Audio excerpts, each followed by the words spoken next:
investors, we Indians have understood the power of equity and, of course, equity mutual funds over the years. We've seen the wealth effect at play. So while we rush to buy the dips in the market, the question I'm asking today is, do we give enough thought to creating a well-balanced portfolio?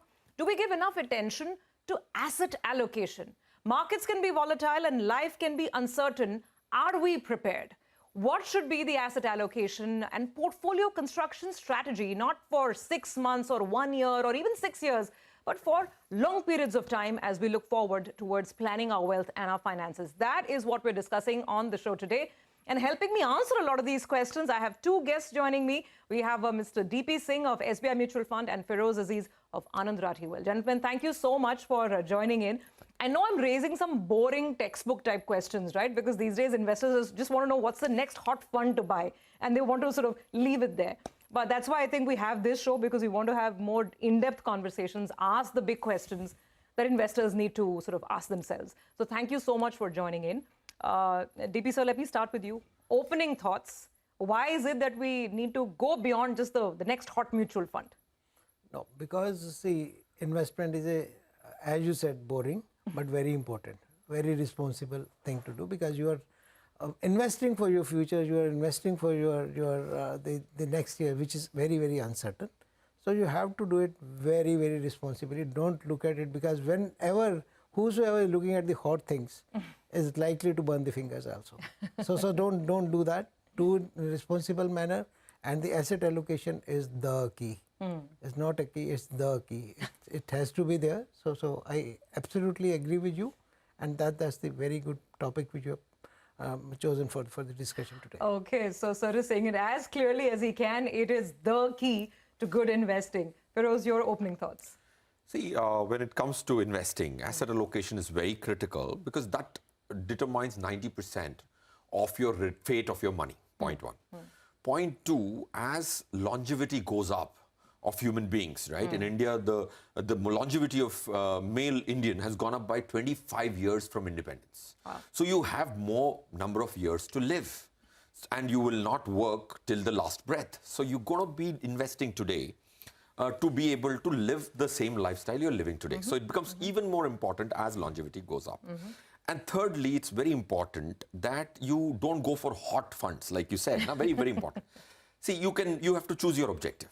As an individual, do I want to make money or do I want to make wealth? You can get the best stock. That's very interesting. Do I want to make money or do I want to make wealth? And what's the difference between the two? See, to make money, you will have to take hundreds of several right decisions. Get this fund, you enter at the right time, you exit at the right time. You have to outsmart the market to make money. To make wealth, you have to out-discipline them. You can be the most disciplined person and you will create wealth.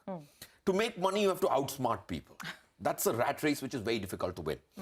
And you may get money, right? I buy the best stock. Let's assume I found a tip of a mutual fund. Let's speak of mutual funds. I buy that fund and it rose 20% in the next 1 year. Okay? I made money. I'm happy. I made money. Yeah. But if you put 1% of your wealth in it, yeah, that's just going to be party money for you. Oh, if you've not thought through the whole investment. Right? Can you put 30% of your money in a hot fund? You can't. Yeah. Right? So that's I think something that we really need to think about. It's great food for thought as we start off. You know, I want to start with a very basic fundamental concept of knowing our risk appetite, our risk profile. And I don't think enough, gets discussed around this, because Mr. Singh, to be very honest, if you ask me, aap mujhse abhi puche, what's my risk profile or risk appetite? Frankly, I don't know if I have a very clear numeric scientific answer. The traditional wisdom used to be that the older you get, the lesser you invest in equities, the younger you are, you invest more in equities. But does that work anymore? No, it's an outdated concept, honestly speaking. And taking cue from what Feroze has said, whether you are creating wealth or whether you are trying to get money. So that's not something which is true. And moreover, the risk appetite is not a static thing. It's a dynamic thing. Dynamic thing for what purpose? What is the objective? What for I am putting in money? If I am putting money for my children's capital creation and my child is 2 years old, my risk appetite is totally different. because I'm giving 16 years, 18 years, 20 years to that. But if my child is 16 years old and is going for higher education 4 years down the line, then the risk appetite for that fund has to be totally different. Understood. So that's something which is there. It's a dynamic thing. Don't think I'm a high risk appetite person or Exactly. low risk I'm a low risk person or a high risk. It's not an intrinsic thing. This is not the funda. And second point which you said, with the age growing, actually, when I look at the data, the maximum money is being put in equities by the people who are more than 55 years of age. Oh my God. Okay, Look at that. It's turned traditional wisdom on its head, right? Because that is the money which people have accumulated. Yeah. They have put in money there, and they are there. This is not only the one. As Feroz said, the longevity is going up. They are keeping it for next 10 more years. When they will need to dip into it, maybe at the age of 65 or 70. So they have 15 years. They can be high risk appetite, right? But if you go by the old style, you cannot put more than 30% in equity at the age of 60, right? So that doesn't work anymore. And second and most important part is, see, sometimes the money is legacy money, right? This is for my next generation. Why should I put it in conservative fund? The risk appetite for that is different. Risk appetite for a fund which I need for my sustenance is totally different. So we have to understand risk appetite has to be understood clearly for the objective. And second, asset allocation is the key. How much I have to put money overall, that is a different story to talk about. Okay, fair enough. So that's on risk.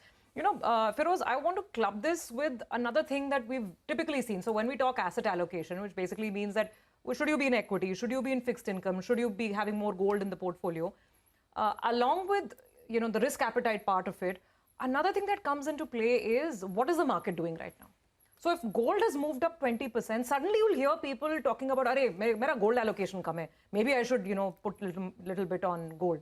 It's just human behavior and human psyche, right? How do we avoid it? What is the right approach? Risk and also looking at market movement, volatility. Should we ignore it totally? But then we're humans at the end of the day. No, you can't ignore it completely, nor can you embrace it completely. If you have a strategic asset allocation, stick to that allocation in spite of the decibel of the noise you hear. It is like somebody playing music, but the room is filled with 100 people who are talking. You will not hear the music. So you'll have to cut the noise to hear the music. So how do you cut the noise is the most important thing. Out of which some information is going to be important to you. So asset allocation, like DP sir said, is very critical. Now, second, marrying your asset allocation with your risk appetite is a puzzle to solve. Most have not been able to solve, right? If I asked a client, what's the risk appetite? He is not or she is not able to articulate to me, and they're only using English words, saying that high risk appetite, low risk, medium risk. So to be able to marry the asset allocation with your risk appetite, you will have to make sure that you understand what are the types of risk which will impact which money of yours.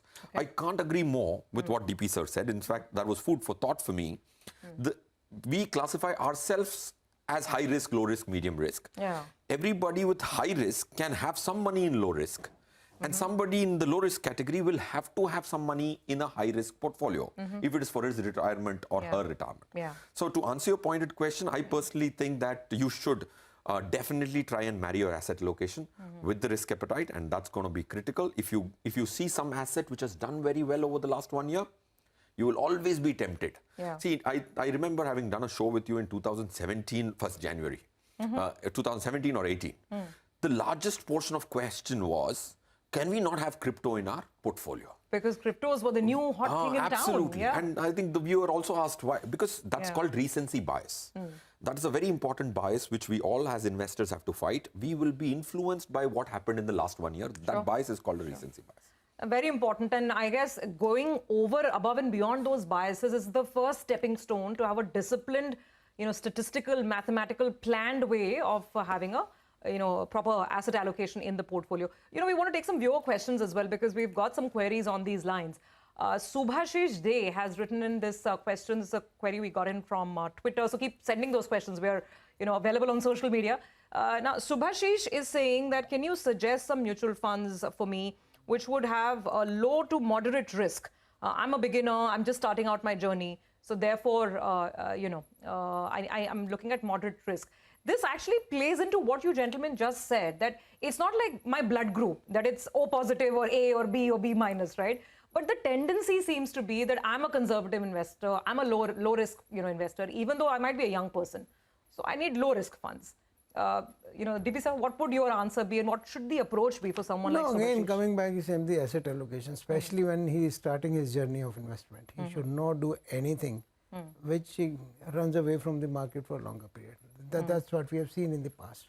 People who are coming in the highest risk category when they are starting their journey and their longevity is less, they burn their fingers and don't come back to the market for decade. The next generation comes and they enter into market. We don't want. So asset allocation through mutual fund tools, there are different categories of funds. There's a category which is called multi-asset allocation fund, which puts money in equity, which puts money in debt, which puts money in the gold or silver. So those are the categories which are there, and where the personal biases go away. Sure. Because fund manager is not supposed to listen to the noises in the market.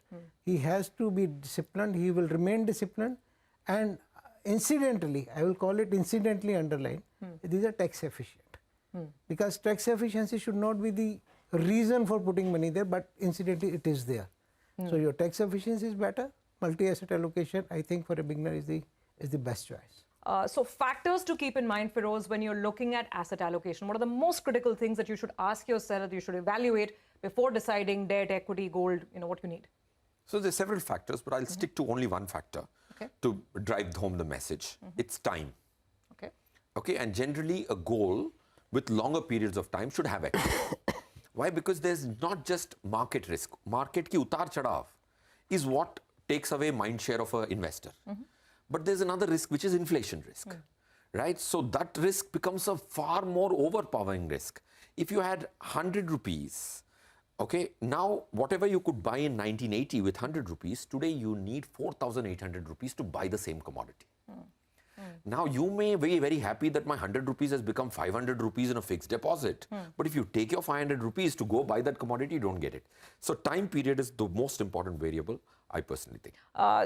Gentlemen, we've established the fact that we need to know our risk appetite, our goal, the time in the market in order to determine the right asset allocation. So that's step number one. Step number two is ki kare kaise, right? What's the approach? And here you can try and do it yourself by doing your own mix of equity and debt, or you can use the hybrid fund route.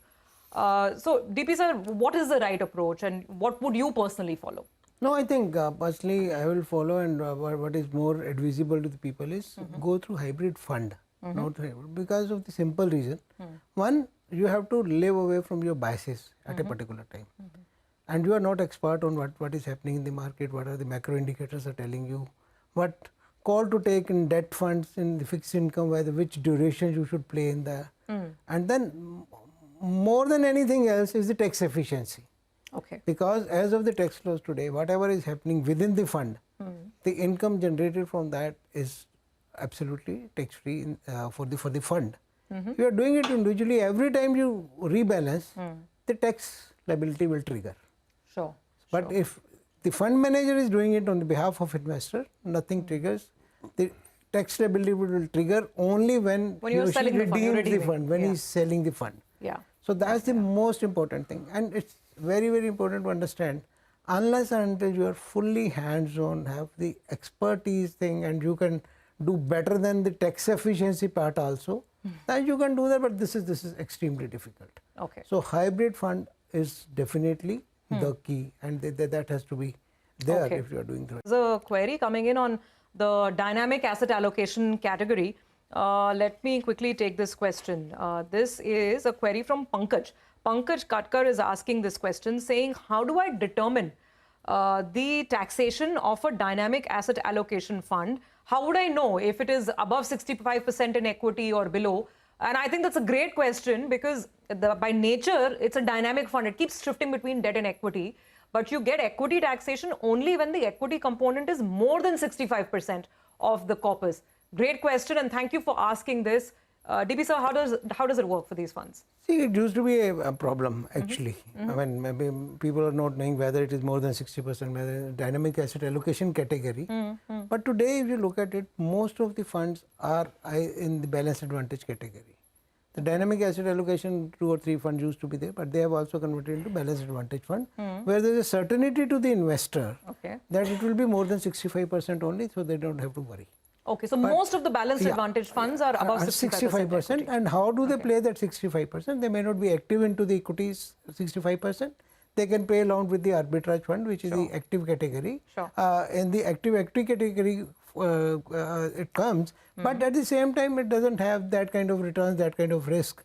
So people pay 40% active equity, 35% arbitrage, or 20% arbitrage, 45% equity. The fund manager is taking a call on that. All right, sir. As far as dynamic asset allocation fund is concerned, yes, this is a problem. And if you are into dynamic asset allocation fund, the previous month's closing, what is the average that is available on the website, you can see that. Okay. But it might change the next month. Yeah, it might change. But looking at the ease of for the investor and everybody, I don't even remember there's even one dynamic asset allocation fund which is changing like this. That rapidly. So everybody is going into balanced advantage category, which is 65% plus only. It gives you great equity taxation. Just to complete this topic, Feroz, since you brought up this point that a lot of young investors are coming in, and that fixed income part of their portfolio, they'll probably not touch it for a good 7, 8, 9, 10 years, right? So instead of putting money in a pure fixed income fund or leaving it in your bank deposit, if you were to play fixed income through the hybrid, more tax efficient route,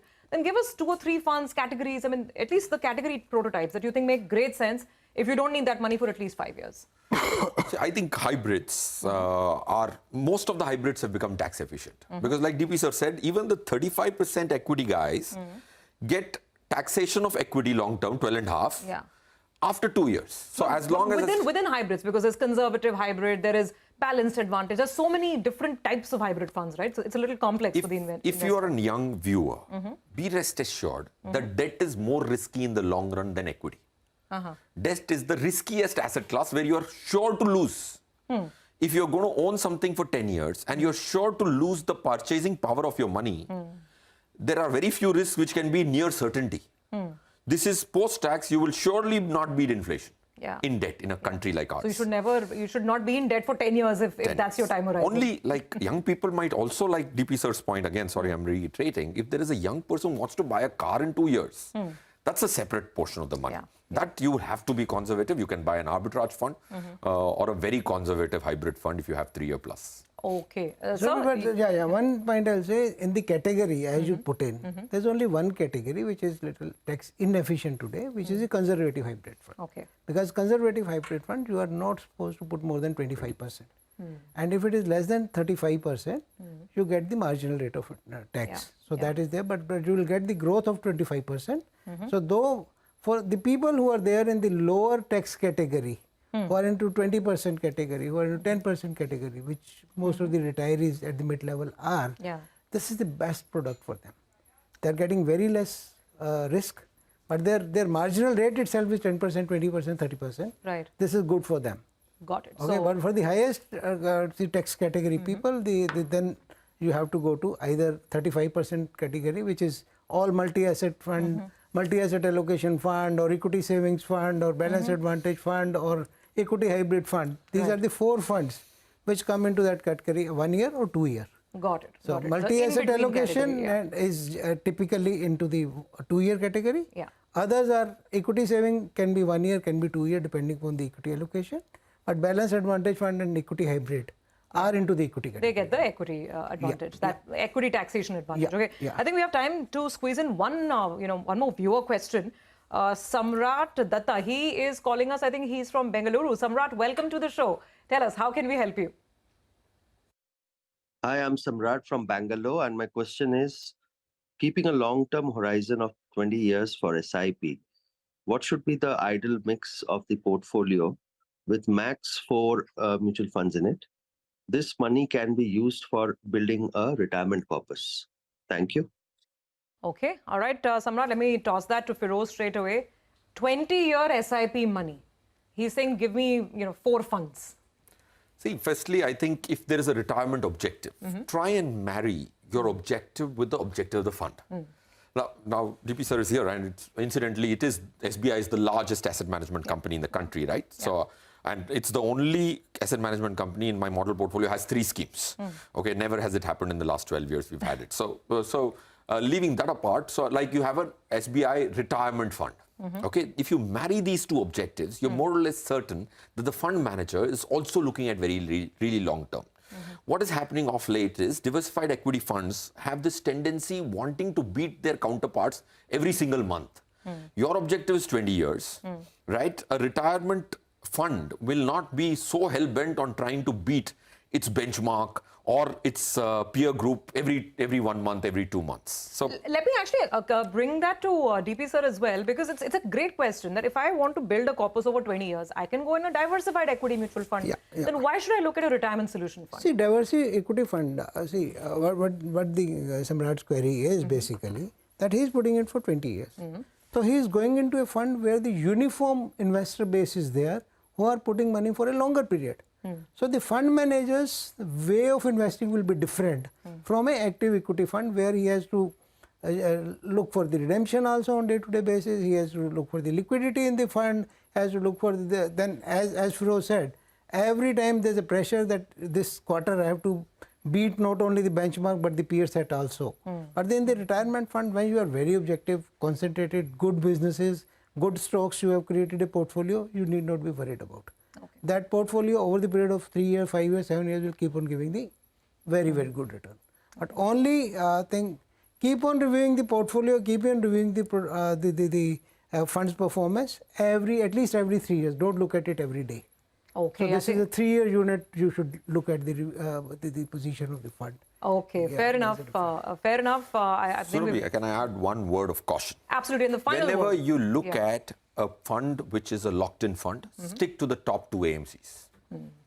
Because you would want to have the kind of depth in analyst which can stand the test of time. Sure. Like, I would look at not beyond the top 3 if I'm locking in my money.